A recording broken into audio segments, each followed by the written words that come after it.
فرمایا جس طرح صحابہ نے نبی کو دیکھا اسی انداز میں ہم نماز پڑھیں گے تو نماز جاندار اور شاندار ہوگی۔ جس نے نماز کی حفاظت کی، نماز کو اچھے انداز میں پیش کیا، حضرت شیخ الاسلام مفتی تقی صاحب اس کی فضیلت بیان کر رہے تھے اور فرمانے لگے جو نماز کو اچھے انداز میں پیش کرتا ہے اللہ تعالیٰ اس کے باقی اعمال کو بھی اچھے بنا دیتا ہے، رفتہ رفتہ، آہستہ آہستہ اس کے اعمال جو ٹھیک نہیں ہے اللہ تعالیٰ اس کو بھی اچھا بنا دیتا ہے۔ جو نماز کو اچھے انداز میں پڑھتا ہے اور جو نماز کو خراب انداز میں پڑھتا ہے تو پھر نماز بد دعا دیتے ہوئے جاتی ہے۔ اگر فرض نماز قبول ہو جائے، حضرت شیخ الاسلام مفتی تقی صاحب سے پوچھا گیا اگر فرض نماز قبول ہو جائے، وہ تو ہمیں معلوم ہے جماعت کے اندر ہم شامل ہو گئے، ایک شخص کی بھی نماز قبول ہو گئی تو پوری جماعت کی نماز ہو جاتی ہے،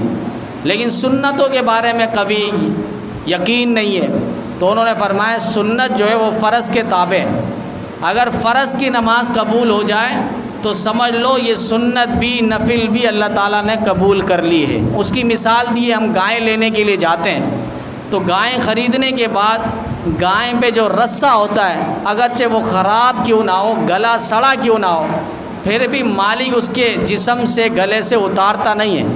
بغیر قیمت کے وہ بھی لے کر ہم آ جاتے ہیں،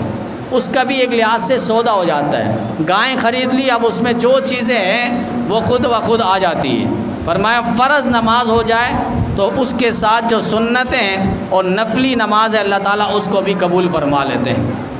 تو جماعت کی بڑی اہمیت ہے، یہ حکماً واجب ہے،